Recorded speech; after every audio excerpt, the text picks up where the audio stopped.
इस कार्यक्रम को जॉयस मायर मिनिस्ट्रीज के मित्रों और भागीदारों द्वारा संभव बनाया गया है।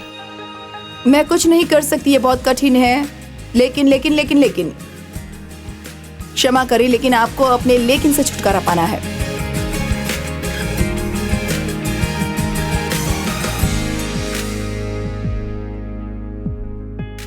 यदि ऐसा कुछ है जिस पर शैतान वास्तव में कड़ी मेहनत करता है, तो वो हमें परेशान रखने की कोशिश, आपको गुस्सा दिला रहा है, किसी पर क्रोधित होना ताकि आप निराश हो जाओ, आपको चिंता करने देता है। यीशु ने यूहन्ना 14:27 में कहा, मैं अपनी शांति तुम्हें देता हूं, मैं तुम्हें देता हूं, मैं तुम्हें सौंपता हूं। एक अनुवाद में कहा गया है, मैं तुम्हें वैसा नहीं देता जैसा दुनिया देती है, बल्कि अपनी विशेष शांति देता हूं। देखिए, दुनिया तभी शांति में रह सकती है जब उसकी सभी परिस्थितियां उसके अनुकूल हो, लेकिन जब हमारे जीवन में कुछ भी सही नहीं हो रहा हो तो हम शांति से रह सकते हैं, क्योंकि हमारे पास एक सहायक है। हमारे पास कोई है जिसे हम उन समस्याओं को उठाने और हमारे लिए काम करने के लिए कह सकते हैं। और मैं आपको एक रहस्य बताने वाली हूँ। हो सकता है कि आप ये ना जानते हो, लेकिन आपके पास समस्या होने पर भी अपने जीवन का आनंद लेने की अनुमति है।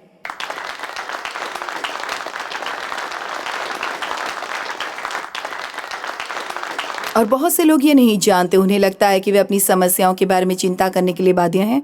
लेकिन आपसे ये अपेक्षा की जाती है कि आप अपनी चिंता परमेश्वर पर छोड़ दें और भरोसा रखें कि वो आपकी समस्या का ध्यान रख रहे हैं और आगे बढ़े और वो जीवन जिए जिसे पाने के लिए यीशु ने इतनी बड़ी कीमत चुकाई है। मैं अपनी शांति तुम्हें देता हूं, जैसा दुनिया देती है वैसा मैं तुम्हें नहीं देता, बल्कि मैं अपनी विशेष शांति तुम्हें दिए देता हूं। लेकिन फिर एम्पलीफाइड बाइबल में क्लासिक वर्जन ये कहता है, तो अपने आप को निराश और परेशान होने की अनुमति देना बंद करें, अपने आप को भयभीत और डरने की अनुमति देना बंद करें। तो यीशु ने अपना काम पूरा कर दिया है,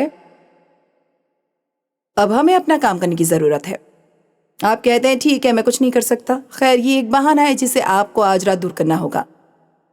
मैं कुछ नहीं कर सकता, ये बहुत कठिन है। लेकिन लेकिन लेकिन लेकिन क्षमा करें, लेकिन आपको अपने लेकिन से छुटकारा पाना है। आमीन। हर समय हम ऐसे ही रहते हैं, ठीक है, मुझे पता है कि मुझे ये करना चाहिए, लेकिन मुझे पता है कि मुझे वो करना है, लेकिन मुझे पता है कि मुझे ये नहीं करना चाहिए, लेकिन। और हमें बस ये सब बंद करने की आवश्यकता है, क्योंकि परमेश्वर हमसे जो कुछ भी करने के लिए कहते हैं वो हमारे लिए बहुत कठिन नहीं है। हमें बस वास्तव में ऐसा करना है। आप में से कितने लोग वास्तव में परमेश्वर के साथ अपने रिश्ते के बारे में गंभीर हैं? मेरा मतलब है, मुझे ऐसी आशा है, क्योंकि यदि आप नहीं हैं तो आप आगे बढ़ें और अभी चले जाएं। क्योंकि मैं बाहर जाकर ऐसा सिर्फ इसलिए नहीं करती क्योंकि मैं कुछ करने की तलाश में हूं। मैं सचमुच ये देखना चाहती हूं कि लोगों के पास वो है जिसके लिए यीशु मरे। मैं चाहती हूं आप जाने कि आप मसीह में कौन हैं। आत्मविश्वास रखें, साहसिक बने, मजबूत बने, अपने जीवन का आनंद लें और वे चीजें प्राप्त करें जिन्हें पाने के लिए यीशु मरे थे। पौलुस ने जो बातें कही उनमें से एक जो मुझे सचमुच पसंद है वो ये है कि उसने कहा, मैं उस चीज को पकड़ने के लिए दौड़ा चला जाता हूं जिसके लिए यीशु ने अपनी जान दी ताकि वो मुझको पकड़े रहे। और मुझे ये कथन बहुत पसंद है, मैं उस चीज को पकड़ने के लिए दौड़ा चला जाता हूं जिसके लिए यीशु ने अपनी जान दी ताकि वो मुझको पकड़े रहे। क्या आप उन चीजों का आनंद ले रहे हैं जिन्हें पाने के लिए यीशु मरे? वो सिर्फ हमारे लिए नहीं, इसलिए नहीं मरा कि हम एक दयनीय जीवन जिए और फिर किसी दिन स्वर्ग जा सकें।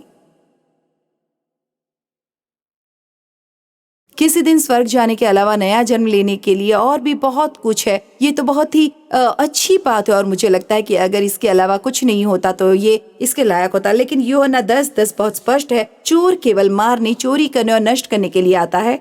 लेकिन यीशु ने कहा, मैं इसलिए आया तुम अपने जीवन का आनंद उठा सको और इसे बहुतायत से प्राप्त कर सको, जब तक कि बहुतायत से भर न जाए।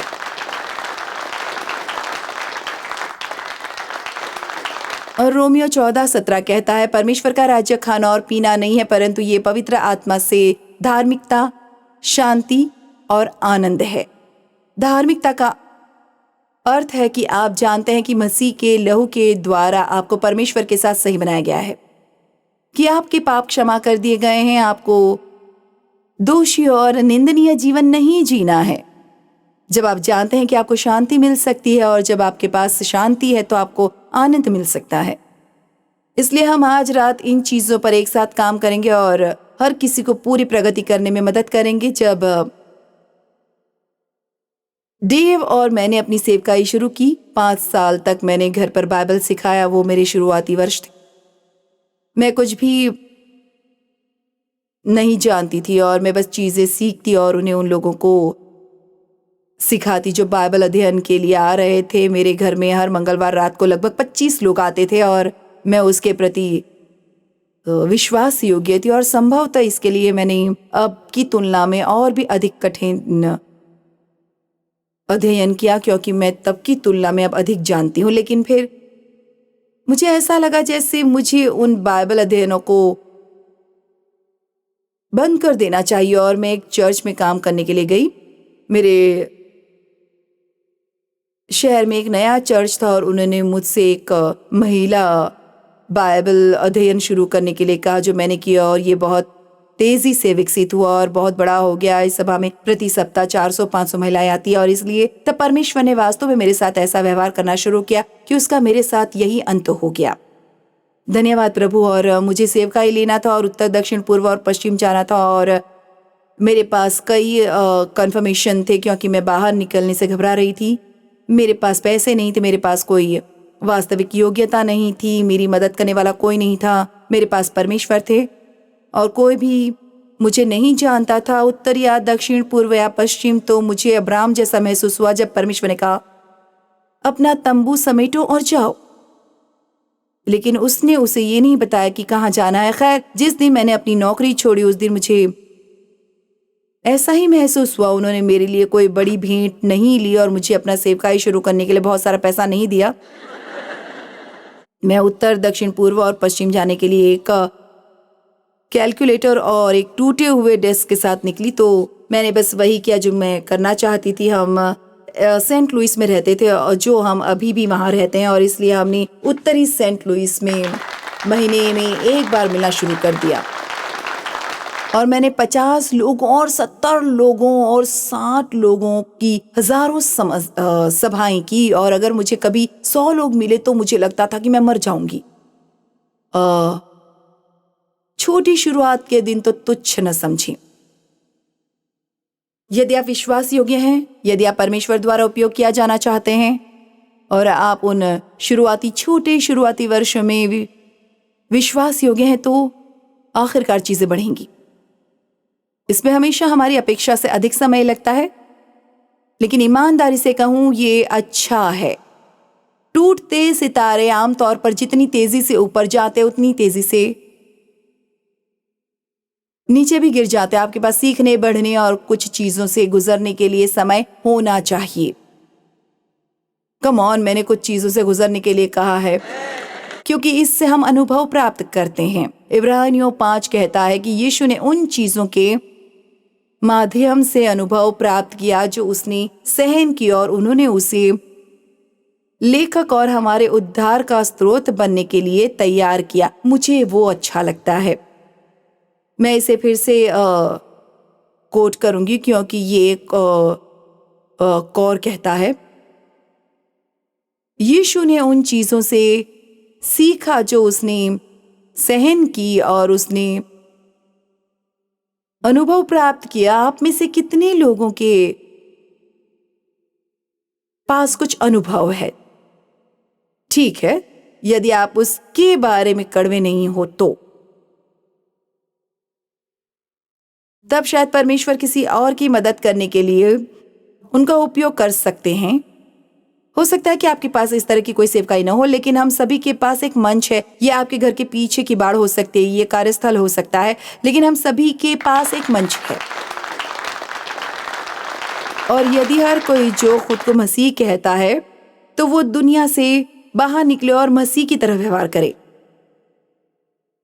सिर्फ चर्च में नहीं, बल्कि दुनिया में जहां लोग यीशु की तलाश कर रहे हैं। हो सकता है कि आप एकमात्र यीशु हो जिन्हें उन्होंने कभी देखा हो और आप अपना मुंह खोले बिना उपदेश दे सकते हैं।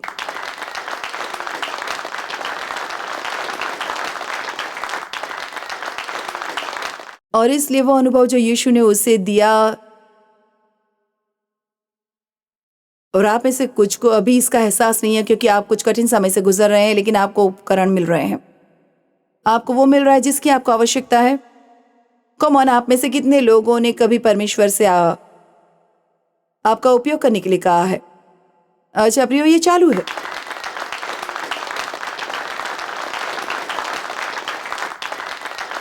देखिए, हम सब कहते हैं परमेश्वर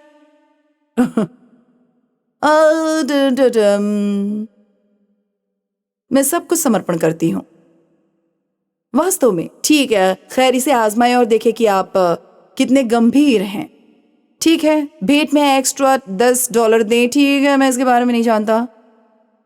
आप जानते हैं, हम उन चीजों को समर्पण करना चाहते हैं जिन्हें हम समर्पण करना चाहते हैं, लेकिन परमेश्वर लोगों में इतना गहरा काम करना चाहते हैं और इतिहास की इस घड़ी में इसकी बहुत आवश्यकता है।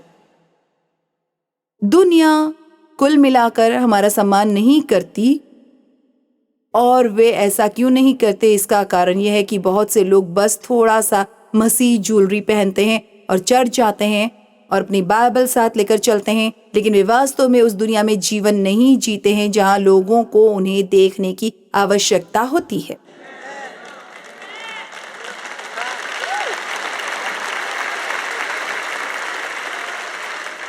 और इसलिए जब हमने उत्तर, दक्षिण, पूर्व और पश्चिम में अपनी सेवकाई शुरू की तो परमेश्वर ने मेरे दिल से कुछ कहा और हम उसका पालन करने के लिए बहुत मेहनती रहे हैं। अब यहाँ लगभग 40 साल बाद या 37 साल बाद मुझे लगता है कि वास्तव में लगभग 47, और उन्होंने कहा मैं आपको करने के लिए 3 चीजें देता हूं और यदि आप उन्हें करते हैं तो मैं आपको सेवकाई का आशीष दूंगा, और जो भी करे उत्तम करें। हम एक उत्तम परमेश्वर की सेवा करते हैं और हमें किसी भी तरह आकार या स्वरूप में ढीला ढाला नहीं होना चाहिए। यदि आप कोई काम करने जा रहे हैं तो उसे सर्वोत्तम तरीके से करें जो आप कर सकते हैं। आमीन। हमेशा ईमानदार व्यक्ति बने। इसका मतलब यह है कि आप जो करते हैं, कहते हैं, वो करेंगे तो आपको करना है। आज बहुत से लोग अपनी बात नहीं रखते। ओ, मैं आपको अगले सप्ताह कॉल करूंगा और हम लंच के लिए जाएंगे, और आपको उन्हें बुलाने का कोई इरादा नहीं होता। आप बस उनसे छुटकारा पाते हैं। आप इस कहानी को जानते हैं। मेरा मतलब है वे कामगार जो दिखाई नहीं देते जब उन्हें वहां उपस्थित होना होता है। मेरा मतलब है दुनिया बहुत गंदी हो गई है। और उसने कहा झगड़े को अपने जीवन से, अपनी शादी से, अपने घर से और अपनी सेवकाई से दूर रखें। आप कहते हैं अच्छा ये महत्वपूर्ण क्यों होगा? क्योंकि परमेश्वर वहीं काम करते हैं जहां शांति है। और आज रात जब हम आगे बढ़ेंगे तो आप देखेंगे कि जहां एकता है वहां अभिषेक है। और यदि आप नहीं जानते कि अभिषेक क्या है, मेरा बेटा लगभग 40 वर्ष का है और उसने कहा मेरी उम्र के बहुत से लोग तो ये भी नहीं जानते कि अभिषेक क्या होता है। खैर, ये आपके जीवन पर परमेश्वर की उपस्थिति और शक्ति है। ये वही है जो चीजों को कार्य में लाता है।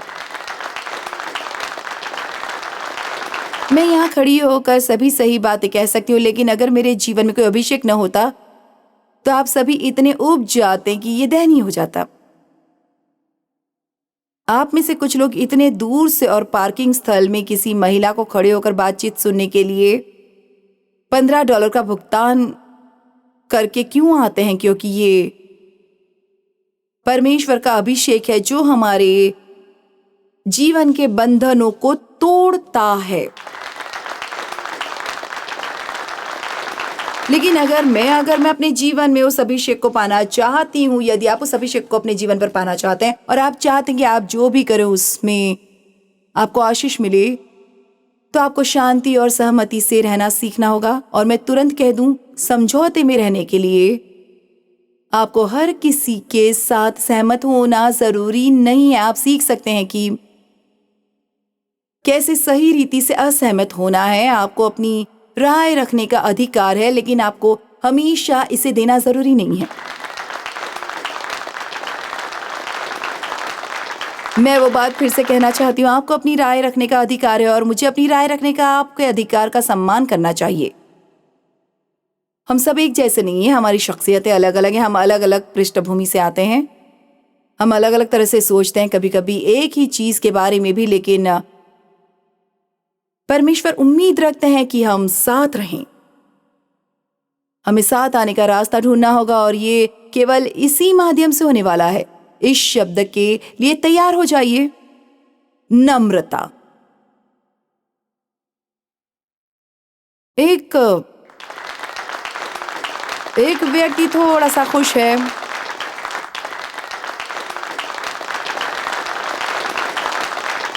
मुझे लगता है कि सभी मसीही गुणों में से नम्रता सबसे कठिन है और इसे बनाए रखना भी सबसे कठिन है, क्योंकि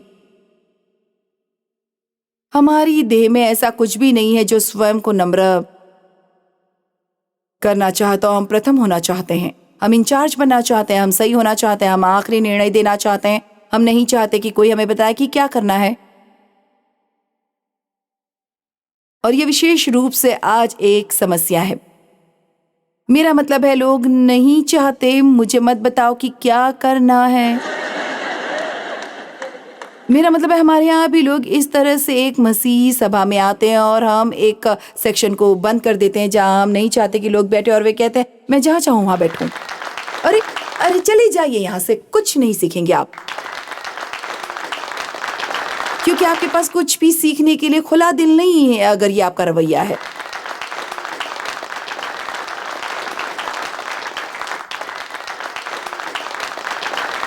नीति वचन 14:30। एक शांत और अबाधित मन और हृदय, अब ये समझे, शांत और अबाधित मन और हृदय ही शरीर का जीवन और स्वास्थ्य है। स्वास्थ्य, क्या आप जानते हैं कि कितने लोग सिर्फ इसलिए बीमार हैं क्योंकि वे गुस्सा करते हैं, या कितने लोग सिर्फ इसलिए बीमार हैं क्योंकि वे हर समय चिंता करते हैं। सभी बीमारियों में से 85% बीमारी वास्तविक है, लेकिन इसका मूल कारण तनाव है। और आप में वे सभी गोलियों के व्यापारियों से मिलते हैं, लेकिन ये बिल्कुल वॉक मॉल का खेल खेलने जैसा होगा। अगर आपने कभी ऐसा देखा हो, आप इसे एक जगह से नीचे गिरा सकते हैं और ये कहीं और से उठ खड़ा होता है। तो मेरा मतलब है, ये मेरे लिए महत्वपूर्ण है कि आप आज रात समझे कि ये सिर्फ एक अच्छा सा संदेश नहीं है जिसे मैंने ऑस्टिन में आकर प्रचार किया, लेकिन मैं चाहती हूँ परमेश्वर के अनुग्रह और पवित्र आत्मा की मदद से किसी तरह आपको ये विश्वास दिलाया जाए कि आप में इतनी नम्रता होनी चाहिए कि आप चीजों के लिए परमेश्वर पर भरोसा रखें और सब कुछ खुद करने की कोशिश ना करें। क्या हमने कभी यीशु को अपनी शांति खोते देखा है? क्या आप में से कभी को किसी का ऐसा एहसास हुआ है? नहीं। मेरा मतलब है, उस पर हर समय आरोप लगता रहा, उसने लोगों को जवाब भी नहीं दिया। जो भी तुम सोचो।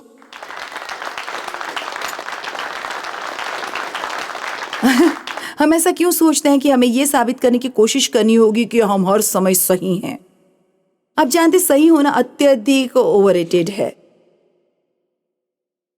आइए परमेश्वर पर इतना भरोसा रखें कि हम उसके शक्तिशाली हाथ के नीचे रहेंगे और वो उचित समय पर हमें ऊंचा उठाएगा। और कभी कभी बस अपना मुंह बंद करने की जरूरत होती है।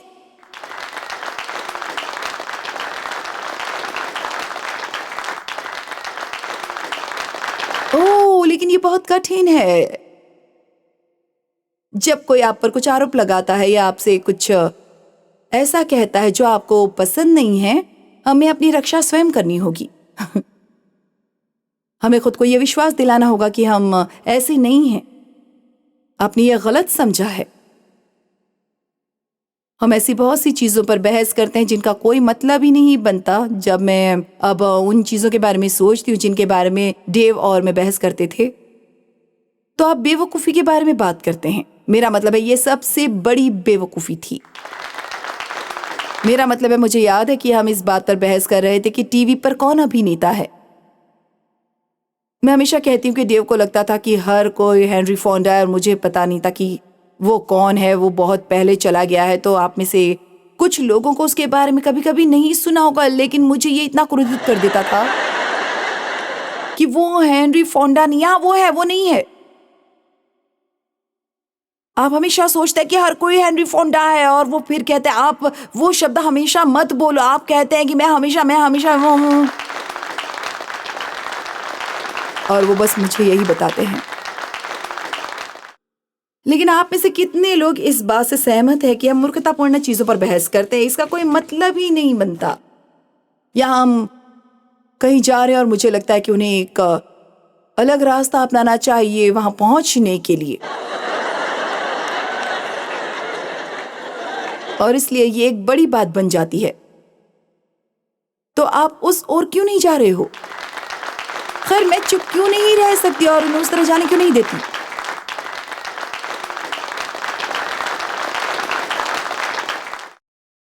आपको पता है, हमें बस आदमी को गाड़ी चलाने देना चाहिए। बस उन्हें गाड़ी चलाने दे और अपनी शांति बनाए रखें।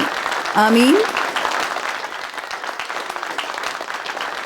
जब कोई व्यक्ति कार चला रहा है तो वो नहीं चाहता कि उससे कोई कुछ भी बताए कि कहाँ जाना है। वो नहीं चाहता कि उससे कुछ भी बताया जाए। क्या आप मुझे पसंद करते हो?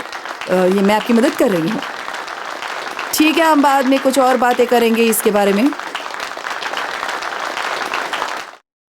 लेकिन मैं बस ये आधार तैयार करना चाहती हूँ। तो आप देख रहे हैं कि ये कितना मूर्खतापूर्ण है, ये कितना बेकार है। जब दुनिया में इतनी गंभीर चीजें चल रही हैं और जब परमेश्वर को हमारी इतनी सख्त जरूरत होती है कि हम उसे इस तरह प्रस्तुत करें कि लोग उसका आदर करें और इनकार न कर सकें, लोग आपके साथ हजारों चीजों पर बहस कर सकते हैं। लेकिन अगर आप दुनिया से बाहर निकल सकते हैं और बस प्यार से चल सकते हैं, वाह! क्या यीशु ने ये नहीं कहा, मैं तुम्हें एक नई आज्ञा देता हूं कि तुम एक दूसरे से प्रेम करो जैसा मैंने तुमसे प्रेम किया है?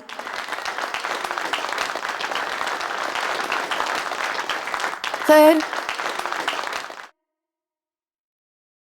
हमें शांति से रहने के लिए नम्रता की आवश्यकता है। यीशु को कोमल शांत आत्मा पसंद है। 1 पतरस 3:3 और 4।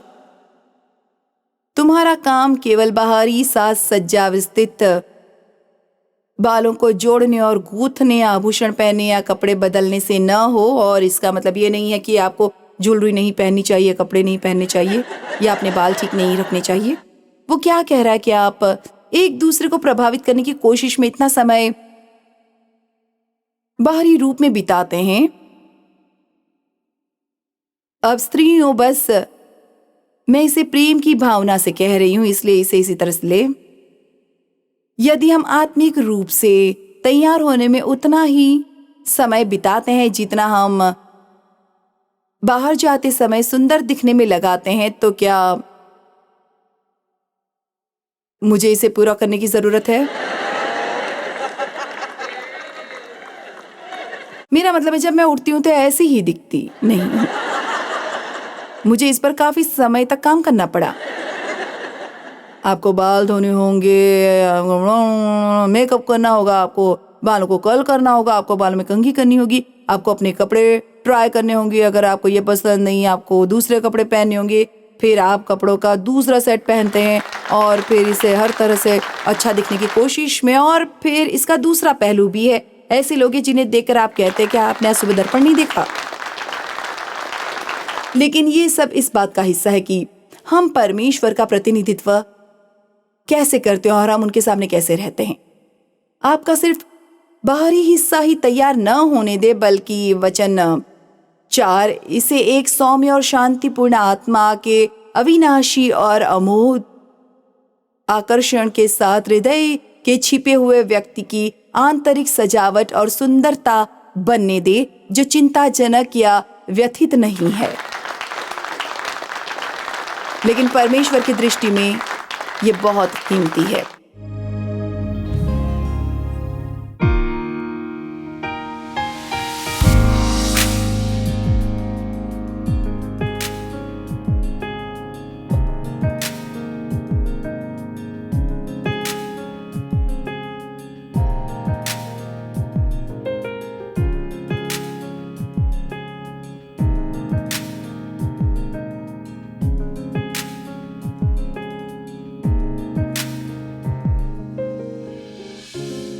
इस कार्यक्रम को जॉयस मायर मिनिस्ट्रीज के मित्रों और भागीदारों द्वारा संभव बनाया गया है।